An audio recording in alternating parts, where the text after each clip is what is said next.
Shalom, shalom, bien-aimé dans le Seigneur. Revoici encore Josaphat Mawene, votre bien-aimé dans le Seigneur, prédicateur de l'Évangile et chanteur de Dieu. Aujourd'hui, je viens avec un sujet, qui créera des polémiques, La notion de Dieu est une invention humaine, chers amis.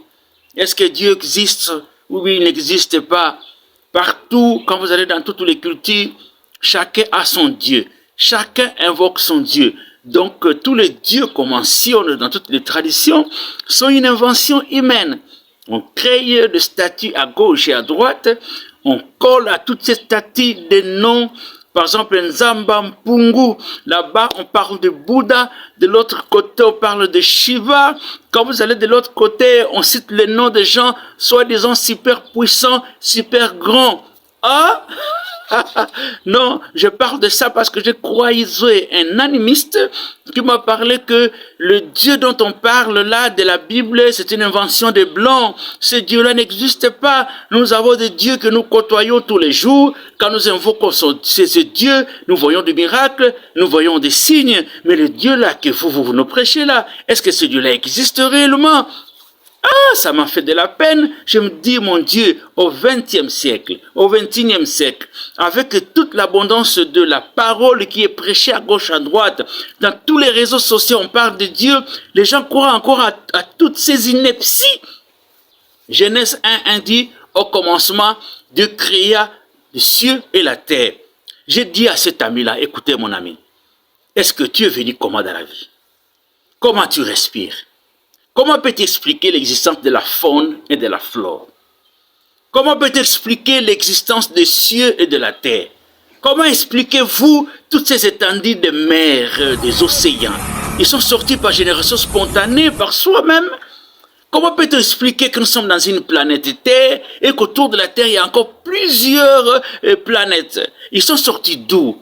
Cher ami, réfléchis toi-même. La nature ne nous enseigne-t-elle pas que derrière toutes ces choses-là, qu'il y a une main puissante, il y a un esprit grandiose qui a mis en place toutes ces choses. Réfléchis toi-même. Tu es ingénieur, tu es un bâtisseur. Comment et où as-tu eu l'intelligence qui t'a permis de construire tel immeuble, telle infrastructure? Ça vient de toi. Chers amis, Dieu, cet esprit grand et fort, existe bel et bien. Le Dieu que moi je vous prêche, c'est un Dieu compatissant. Là, la colère, riche à bonté, plein d'amour, qui se manifestait aux hommes par Jésus-Christ et nous a tracé un chemin pour que nous puissions retrouver notre dignité que nous avions perdue depuis Adam. Mais le Dieu-là, c'est lui qui te fait respirer chaque matin quand tu te réveilles. La Bible dit, les montées de Dieu ne sont pas finies. Elles se renouvellent à nous chaque matin. Ces compassions, c'est là. Comment peux-tu défendre des dieux que vous-même vous avez créés? Mais ils ont des yeux, ils ne voient pas. Ils ont des oreilles, ils n'entendent pas. Ils ont des bouches, ils ne parlent pas. Si vous voyez votre Dieu-là agir soit par des songes, par des miracles, mais ce sont des démons qui sont tapis derrière ces statuettes que vous invoquez, vous vous maudissez, vous vous fermez vous-même la porte du ciel. Chers amis, vous qui m'écoutez, le Dieu, le créateur du ciel et de la terre existe bel et bien.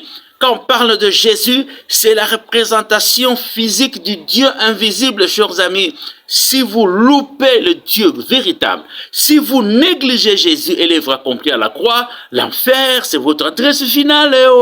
Je vous en supplie, acceptez Jésus dans votre cœur comme Seigneur et Sauveur, votre vie va changer, votre caractère va changer, vous serez fort, vous aurez des aptitudes que vous n'aviez pas avant. Vous pouvez même vous assurer une sécurité telle que les démons, les sorciers, les mauvaises personnes ne peuvent pas vous toucher et ne peut pas disposer de vous comme il le pense.